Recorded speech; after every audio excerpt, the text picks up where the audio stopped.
فرزند زہرا یہ حالات برے ہیں۔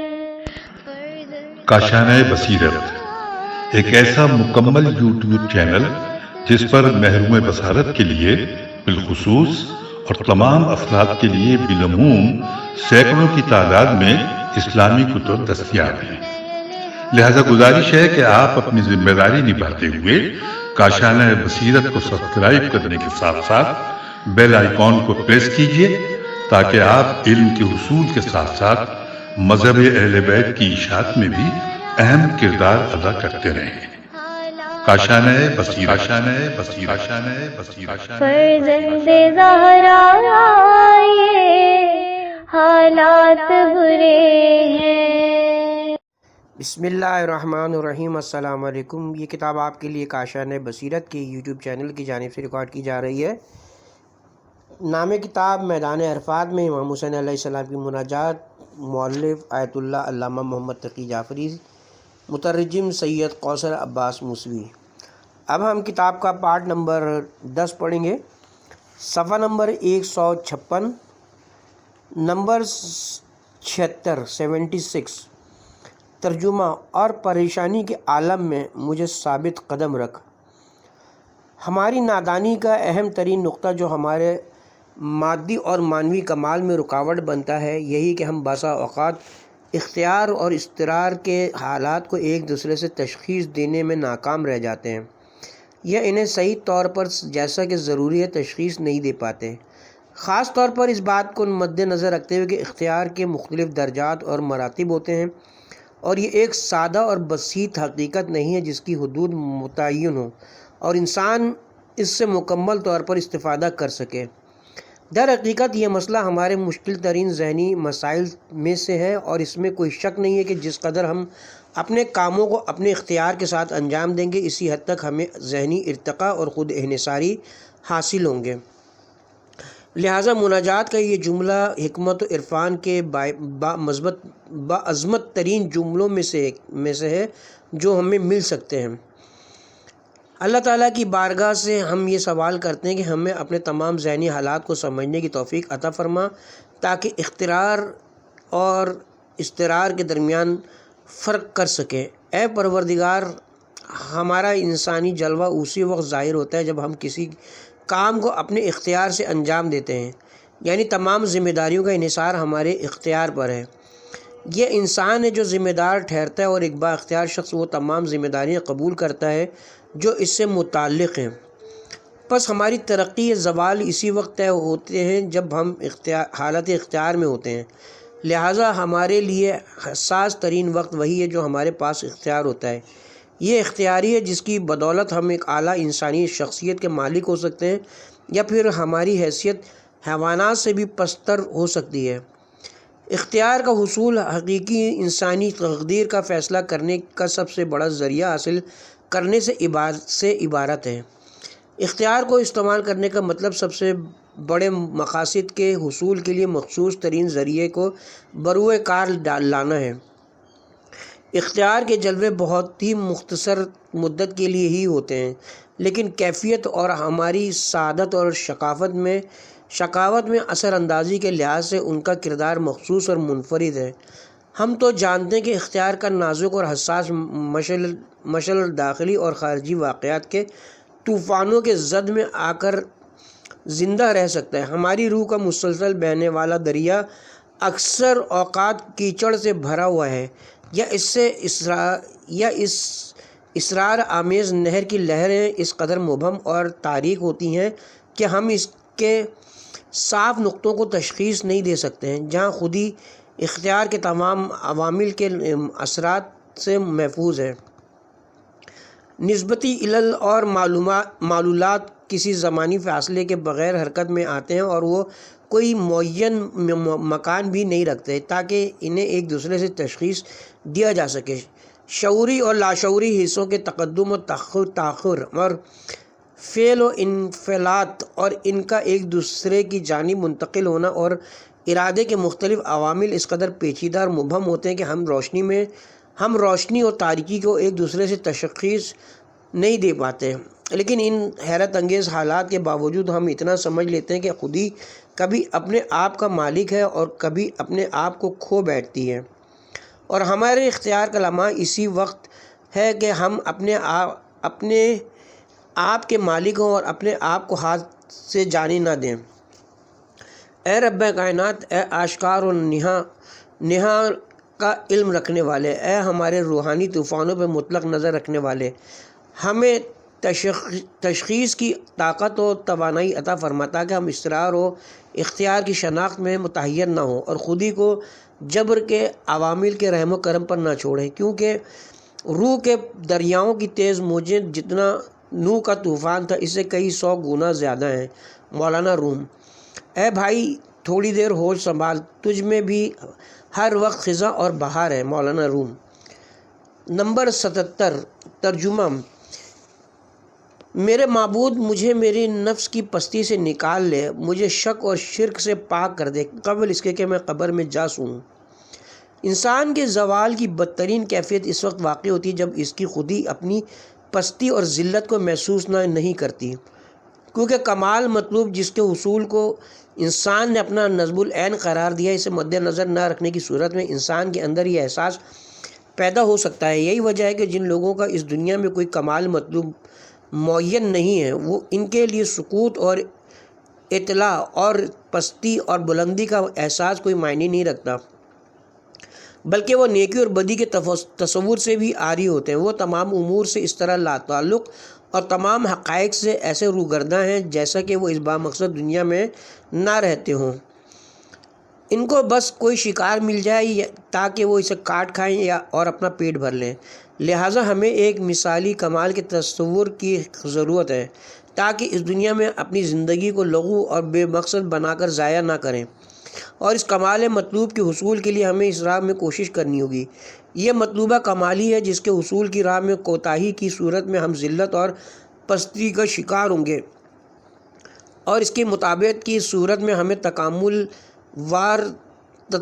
و ارتقاء حاصل ہوں گے۔ ہماری بدترین روحانی بیماریوں میں سے ایک شک کی بیماری ہے، جس کے نتیجے میں انسانی روح میں استقامت اور اعتدال باقی نہیں رہتا۔ یاد رہے کہ شک اپنے موضوع کے لحاظ سے مختلف اقسام پر مشتمل ہے۔ بعض اوقات شک کا موضوع اہمیت کا حامل نہیں ہوتا، چاہے وہ ایک مادی مسئلہ ہو یا معنوی امور میں سے ہو۔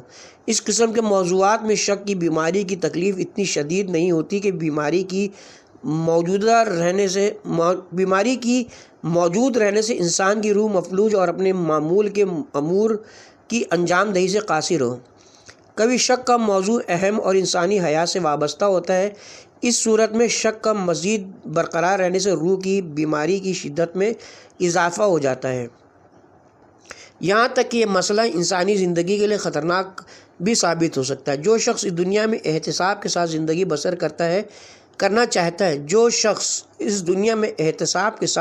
بسر کرنا چاہتا ہے اس کے لیے کوئی بھی موضوع خالق مطلق کے مسئلے سے زیادہ اہمیت نہیں رکھتا۔ اگر یہ مسئلہ ایک آگاہ انسان کے لیے مشکوک صورت اختیار کرے تو اسے ایک ناقابل برداشت بیماری میں مبتلا کر سکتا ہے۔ اے اختیار، اے وہ حسین ترین نام اور اعلیٰ ترین حقیقت جو انسانوں کے امتحان کا حساس ترین ذریعہ ہے۔ ایک گروہ تجھ سے گریزاں ہے اور دوسرے لوگ تیری ضرورت اور عظمت کے ثنا خواں ہیں۔ ان انسانوں کا باطن جو اپنی حقیقی حیثیت سے آگاہ ہیں تیرے ذریعے عیاں ہو جاتا ہے، اور ہم سب کے شور و غل سے بھری زندگی کے اثرات تجھ میں ہی پوشیدہ ہیں۔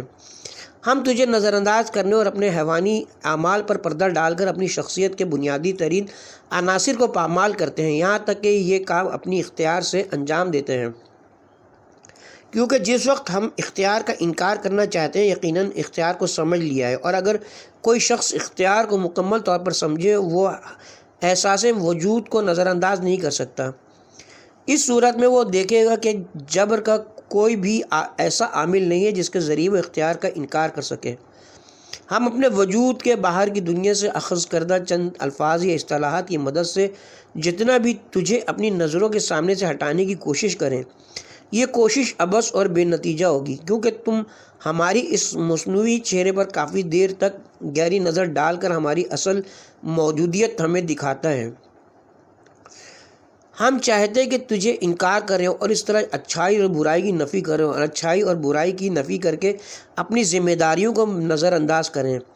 نتیجتاً ہمارے پاس انسان کے بارے میں کسی بھی اعلیٰ مفہوم کے لیے جن سے انسانوں کی افکار اور کتابیں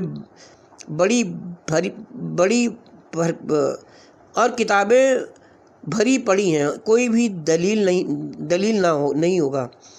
اے اختیار، جب ہم نام نہاد عقلی مفاہیم اور قضایا کی مدد سے تیرا جائزہ لیتے ہیں، تجھے نفی کرنے کے لیے ہم کتنے سفسطوں کا سہارا لیتے ہیں اور اپنی بصیرت کو اندھا کرنے کے لیے کیا کیا مغالطے استعمال کرتے ہیں۔ پشیمانی اور شرمندگی ایک قسم کی پہلو تہی ہے جو میرے ماضی کے وجود کے روشن پہلو کو ظاہر کرتا ہے، اور ہم واضح طور پر کہتے ہیں کہ پیاس کی حالت میں نہر کے کنارے پر اتنا سویا کہ میری نہر سے زندگی کا پانی گزر گیا۔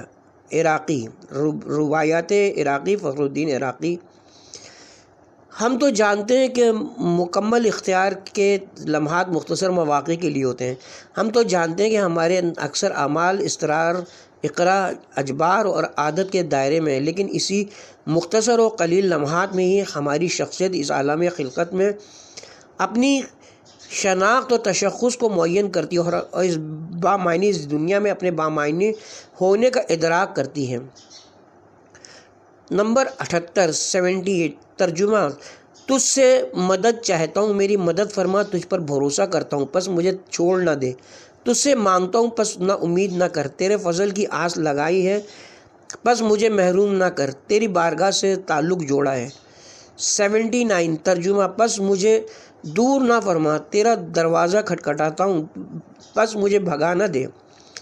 اے پاک پروردگار، اے خدائے مہربان، میں تجھ سے منسوب ہوں، مجھے اپنی بارگاہ سے دور نہ کرنا۔ اگرچہ میں عالم ہستی کے اس بے قرار سمندر میں ایک ناچیز قطرہ ہوں، لیکن آخر وہی بے مقدار ذرہ ہوں جو تیرے وجود کے روشن آفتاب سے منسوب ہے، اور یہی وجہ ہے کہ ہرگز مایوس نہیں ہوں گا، کیونکہ میں اس سمندر کا ایک قطرہ ہوں جو تجھ سے اور تیری جانب حرکت میں ہے، اور وہ بے مقدار ذرہ ہوں جو بے قرار فضاؤں میں تیری روشن اور ابدی ذات کی محبت میں جنبش اور حرکت میں ہے۔ اے اللہ، اگر تیری مہربانی کا آفتاب ذرے کو حرارت اور روشنی دینا شروع کرے تو وہ ذرہ رقص میں آ کر آسمان میں اپنے وجود پر فخر کرنے لگ جاتا ہے۔ اے میرے پروردگار، زندگی کے ساتھ ساتھ اور منزل تک پہنچنے کے لیے لالچ میں نے کئی راہوں کو طے کیا ہے اور ہزاروں دروازوں پر دستک دیا ہے، لیکن کہیں پر بھی کوئی تسلی بخش آواز مجھے سنائی نہیں دی۔ ہر دروازے پر جب مجھے جواب نہیں ملتا تھا تو میں یہ گمان کرتا تھا کہ اگر ایک اور دروازے پر دستک دوں تو مجھے میری منزل مقصود مل جائے گی، مگر ہر دروازہ کھل جانے پر میں نے اپنے سامنے خوفناک صحرا اور پراسرار جنگل دیکھا، یہاں تک کہ میں نے تیرا دروازہ کھٹکھٹایا۔ اب اس در سے کسی اور دروازے کی طرف نہیں جاؤں گا، یہاں میری آخری منزل ہے اور حق و حقیقت کے تمام راستے اس بارگاہ سے متصل ہیں۔ معبد کے دروازے پر میری جگہ تھی اور اب میرا قدم حرم تک پہنچ گیا ہے۔ ہزار دروازوں پر دستک دینے کے بعد اب در کبریا تک پہنچا ہوں۔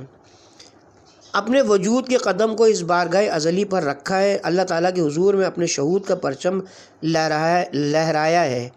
حکیم صفا اصفہانی۔ یہ مقام ملکوت کی عزت کی راز کے حرم کے متفقین کا آستانہ ہے، جس نے اپنے آپ کو اس آستانے تک پہنچایا ہے وہ کبھی مردود اور مطرور نہیں ہوگا۔ نمبر 80 ترجمہ۔ میرے اللہ، تیری رضا پاک ہے، ممکن نہیں اس میں تیری طرف سے نقص آئے، پھر کیسے ممکن ہے کہ میں اسے نقص کا حامل کہوں۔ نمبر 81 ترجمہ۔ میرے اللہ، تو اپنی ذات میں بے نیاز ہے، اس سے کہ تجھے اپنی ذات سے نفع پہنچے، کیوں کر تو مجھ سے بے نیاز نہ ہوگا۔ رضامندی اور سکون ایسی حالت و کیفیات ہیں جن کا علت و سبب کسی موجود کی خواہشات اور ضروریات کی تکمیل ہے۔ یہ خود اس بات کی دلیل ہے کہ وہ موجود اس خواہش یا ضرورت کی تکمیل کا محتاج ہے۔ خواہ یہ حاجت اور ضرورت خود اس کی طرف سے رفع ہو جائے یا کسی اور کی جانب سے۔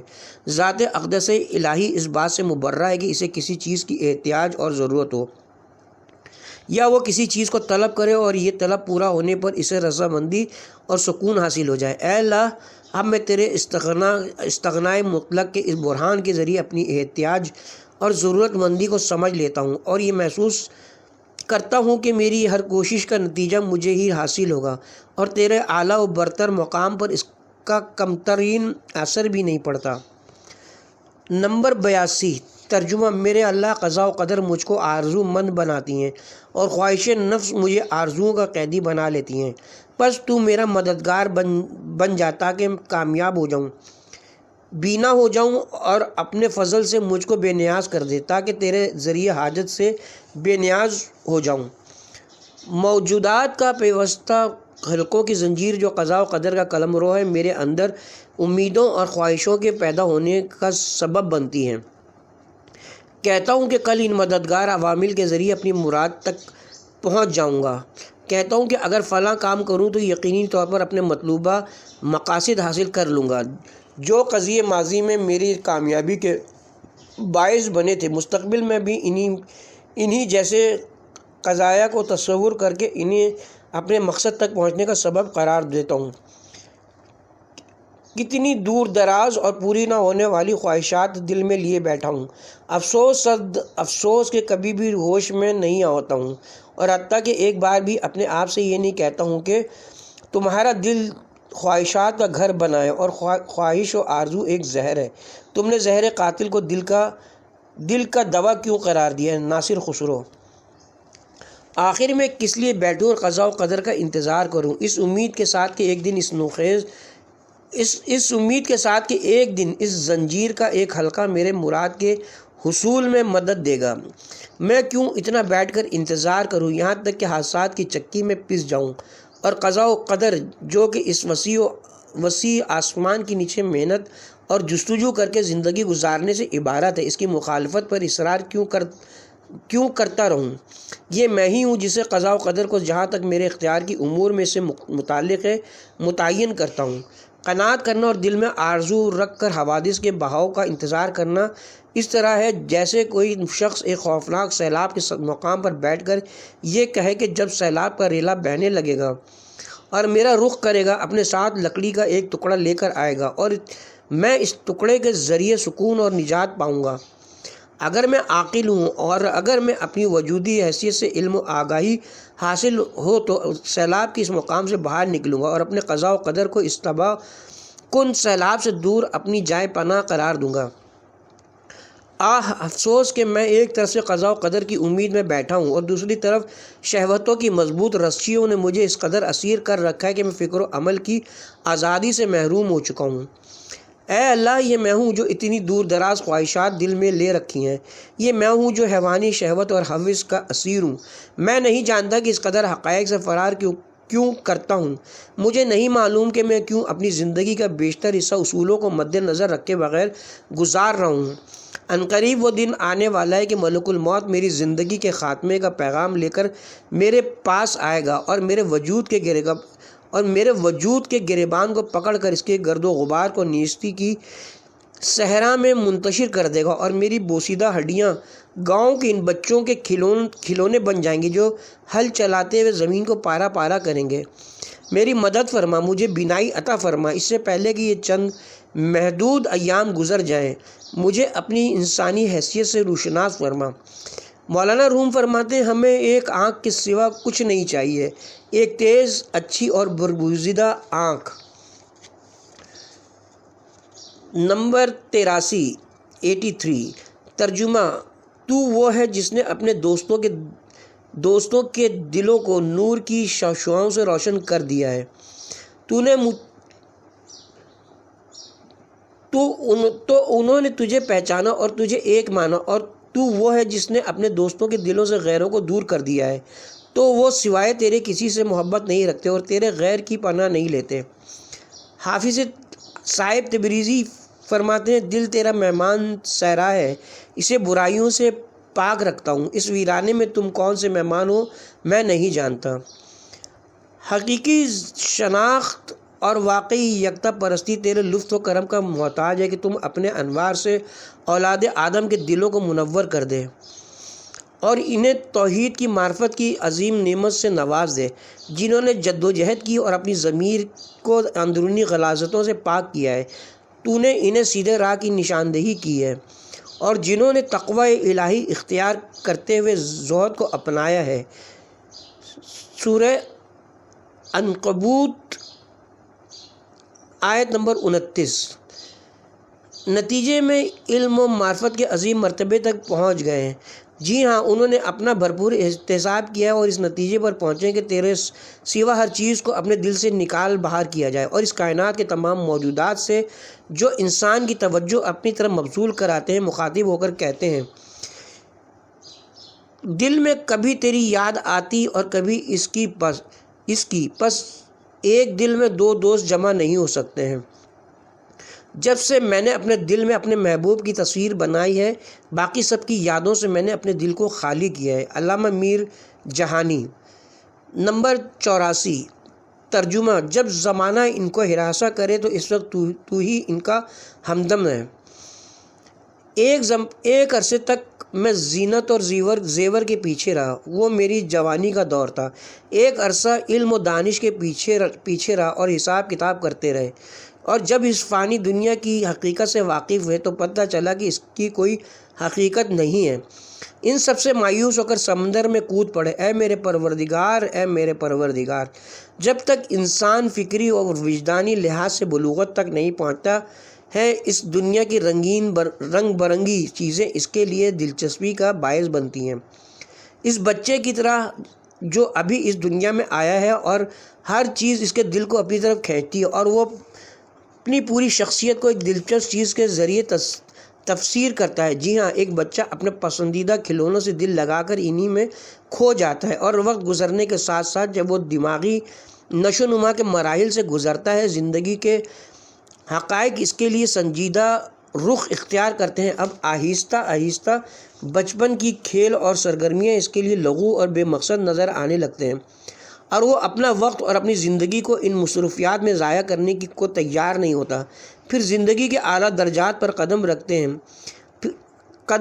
ہی، خاص طور پر اگر وہ علمی پس منظر بھی رکھتا ہو، اور بچپن کے وہ کھلونے اس کے راستے میں ایک رکاوٹ کی صورت اختیار کریں گے، کیونکہ اب وہ ریاضی اور معاشیات جیسے پیچیدہ مسائل کے حل، زندگی کے مختلف مسائل اور معاملات کو نپٹانا، شخصیت کے خوشنما اور ان سب سے بڑھ کر لوگوں کی قیادت کو سنبھالنا ایسے امور ہیں جن کے مقابلے میں بچپن کی کھیل کود کے اسباب اس کے لیے بے معنی نظر آئیں گے، اور وہ ان چیزوں میں مصروفیت سے سختی سے دوری کرے گا، کیونکہ یہ کھیل اور تفریح کے اسباب زندگی کے اعلیٰ مقاصد کے حصول میں اس کے محنت اور جستجو کے نتائج کو ضائع کرنے کے عوامل میں شمار ہوں گے۔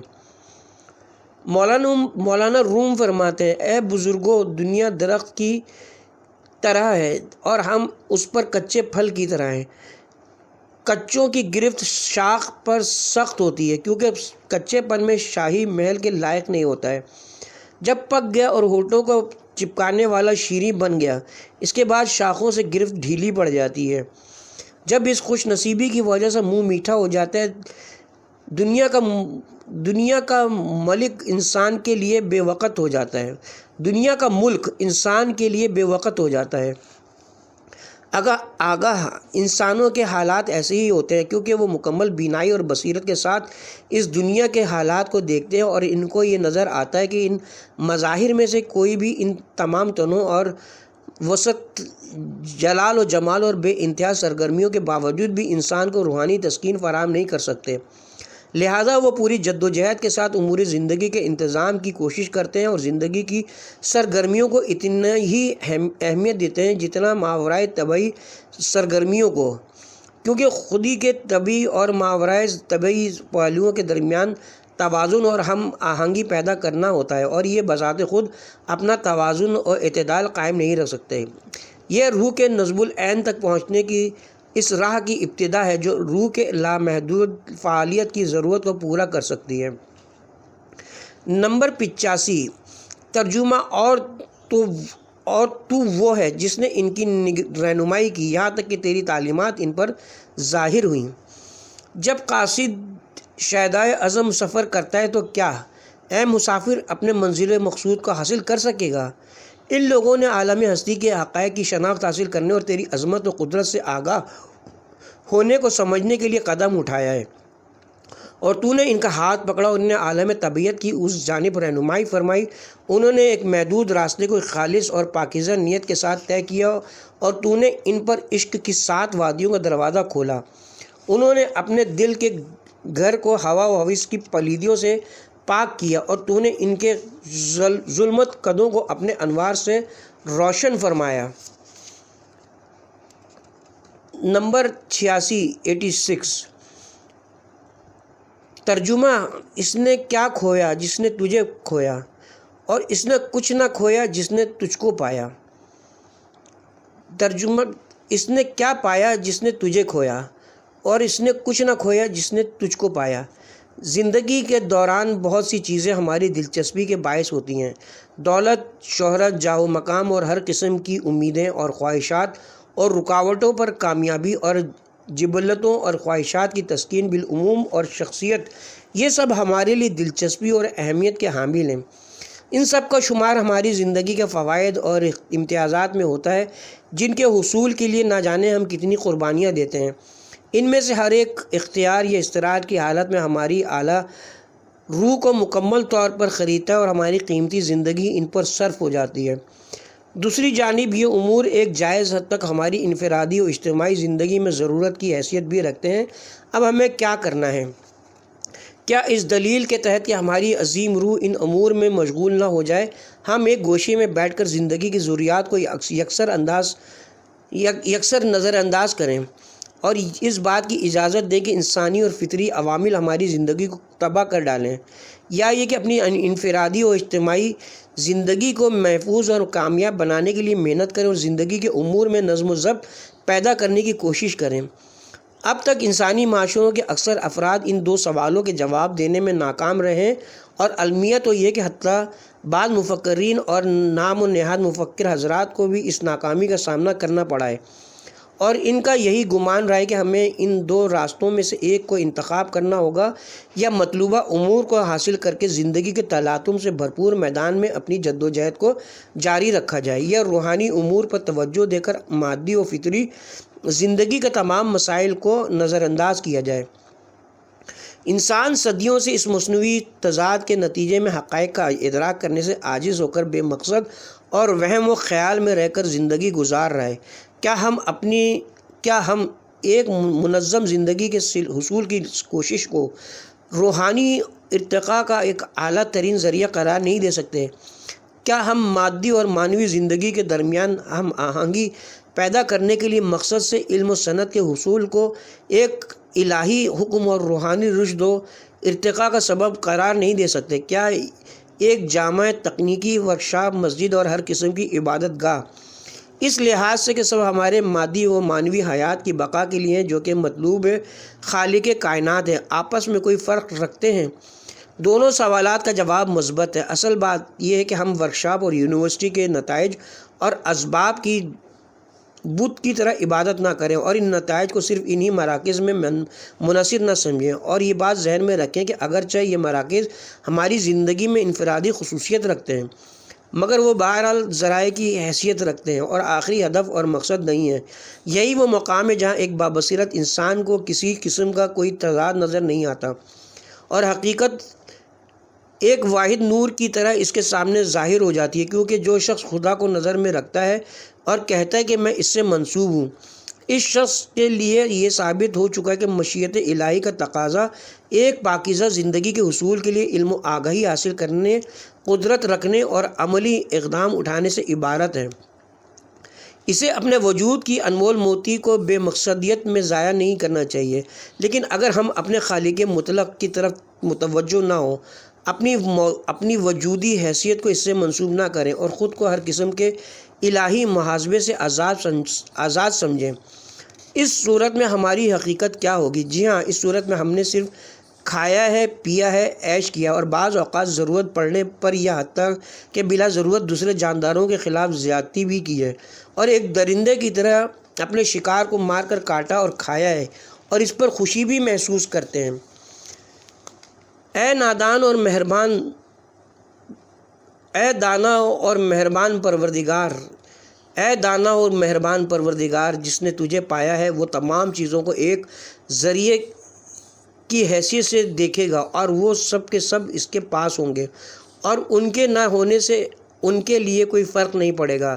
لیکن جس نے تجھے کھویا ہے وہ ہر چیز سے محروم ہوا ہے، اس کے لیے کچھ بھی سود مند نہیں ہوگا۔ حقیقتاً ہماری حالت رقت آمیز ہوگی اگر ہماری زندگی بھی اسی طرح گزر جائے۔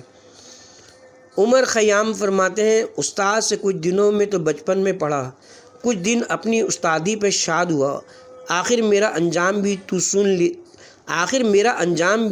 سن لیجئے، میں خاک سے نکلا تھا کہ برباد ہوا۔ اس کے ساتھ ہی اب ہم یہاں پہ کتاب پارٹ نمبر 10 کا اختتام کرتے ہیں۔